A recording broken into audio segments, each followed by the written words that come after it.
Welcome to my channel top lines defence info. मैं आपका दोस्त अविनाश लाया हूं टॉप लाइन्स डिफेंस अपडेट।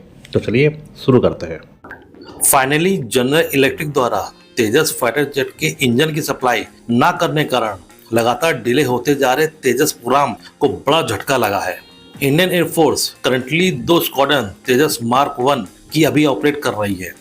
इसके अलावा भी इंडियन एयरफोर्स ने एचएल को 18 एलसीए तेजस ट्रेनर और 73 एलसीए तेजस मार्क 1 का भी ऑर्डर दे रखा है, जो कि एचएल के द्वारा फरवरी 2024 से डिलीवर किया जाना था। लेकिन तेजस में लगने वाले जनरल इलेक्ट्रिक के F404 इंजन को बनाने वाले मटेरियल की सप्लाई में देरी की वजह से जनरल इलेक्ट्रिक अभी तक इन इंजन को अपने यहाँ पर बना नहीं पाई है, जिसकी वजह से पहले से निर्धारित किए गए टाइमलाइन के अनुसार अभी तक एक भी इंजन एचएल को डिलीवर नहीं कर पाया है। और इसी के परिणाम स्वरूप एचएल ने भी पूरी तरीके से कंप्लीट तेजस को इंडियन एयरफोर्स को हैंडओवर करने में असमर्थता जाहिर की है।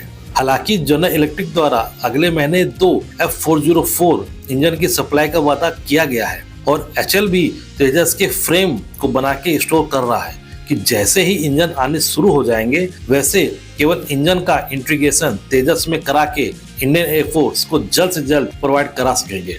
इंडियन एयरफोर्स ने एचएल के साथ जो कॉन्ट्रैक्ट किया था उसके अनुसार एचएल को हर साल 16 तेजस को बना के देने थे और एचएल ने भी ये कॉन्ट्रैक्ट इसी बात को ध्यान में रख के साइन किया था कि जनरल इलेक्ट्रिक हर साल 16 इंजन की सप्लाई आराम से कर सकती है। लेकिन अब जनरल इलेक्ट्रिक द्वारा इंजन सप्लाई में हाथ खड़े कर लेने के बाद एचएल भी 73 तेजस को पहले से निर्धारित किए गए टाइमलाइन के अनुसार इंडियन एयरफोर्स को नहीं दे पाएगा।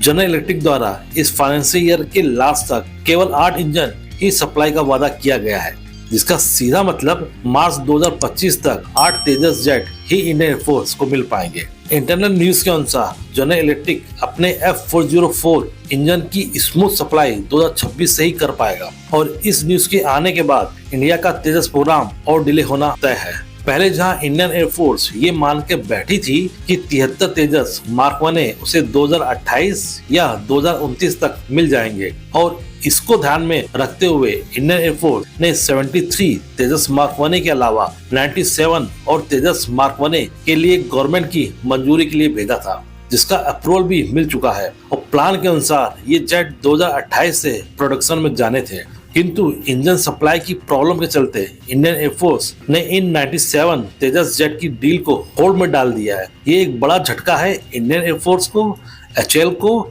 और मेक इन इंडिया इनिशिएटिव को भी। अगर सब कुछ प्लान के हिसाब से चलता तो इंडियन एयरफोर्स और एचएल इस साल के लास्ट में 97 तेजस मार्क 1 की डील को भी साइन करने वाले थे, जो कि अब नहीं हो पाएगी। जहां कुछ लोग इसको एक बड़ा सेटबैक बता रहे हैं तो वहीं दूसरे कुछ लोग इसको अपॉर्चुनिटी की तरह ले रहे हैं। उनका मानना है कि आज चाहे जिस फील्ड में ले लो उसके अंदर लगातार नई टेक्नोलॉजी आती जा रही है, जिसके कारण केवल कुछ समय पुरानी टेक्नोलॉजी भी आउटडेटेड होने के कारण कोई भी उनको लेना नहीं चाहता है और यही ट्रेंड डिफेंस की फील्ड में भी हो रहा है।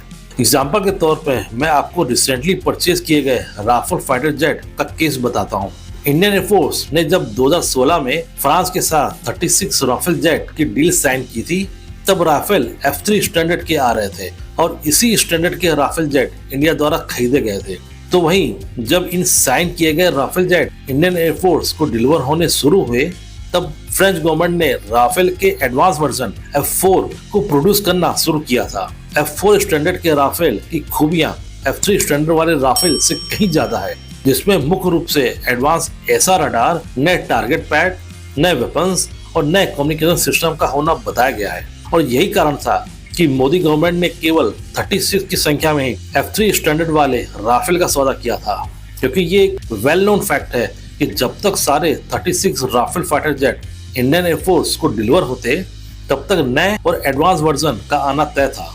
अगर भविष्य में फिर से राफेल जेट को खरीदने का फैसला होगा तो वह उस समय की टेक्नोलॉजी के हिसाब से सौदा किया जाएगा और यही कारण है कि मोदी गवर्नमेंट और इंडियन एयरफोर्स ने जिन 97 तेजस को प्रोड्यूस करने का फैसला एचएल के साथ किया था, वो आज की टेक्नोलॉजी को ध्यान में रख के किया था, क्योंकि अभी पहले से दिए गए ऑर्डर की सप्लाई शुरू नहीं हो पाई है और अभी भी 4 से 5 साल का वक्त है और अभी डीआरडीओ तेजस मार्क 2 और 5th जनरेशन वाले एमसीए में लगने वाले टेक्नोलॉजीज को लगातार बनाने में लगे हैं। तो हो सकता है कि इन दो भविष्य के फाइटर जेट की टेक्नोलॉजी तब तक मैच्योर हो जाए और उन्हें दूसरे बैच के तहत बनाए जाने वाले 97 तेजस मार्क 1 में ही ऐड किया जा सके, जिससे इन फाइटर जेट की स्ट्रेंथ अपने पहले के जेट के मुकाबले ज्यादा होगी।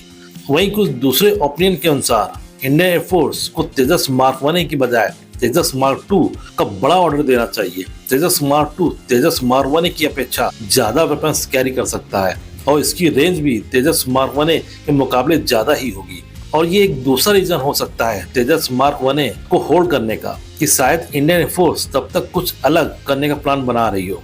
खैर, ये तो अब भविष्य में ही पता चल पाएगा कि इंडियन गवर्नमेंट सेकेंड बैच का प्रोडक्शन करेगी या कुछ अलग ही प्लानिंग करना चाहेगी। इसी तरह की डिफेंस न्यूज और फैक्ट्स की रेगुलर अपडेट पाने के लिए मेरे चैनल को लाइक और सब्सक्राइब जरूर कीजिए और हाँ, बेल आइकन दबाना मत भूलिएगा। जय हिंद।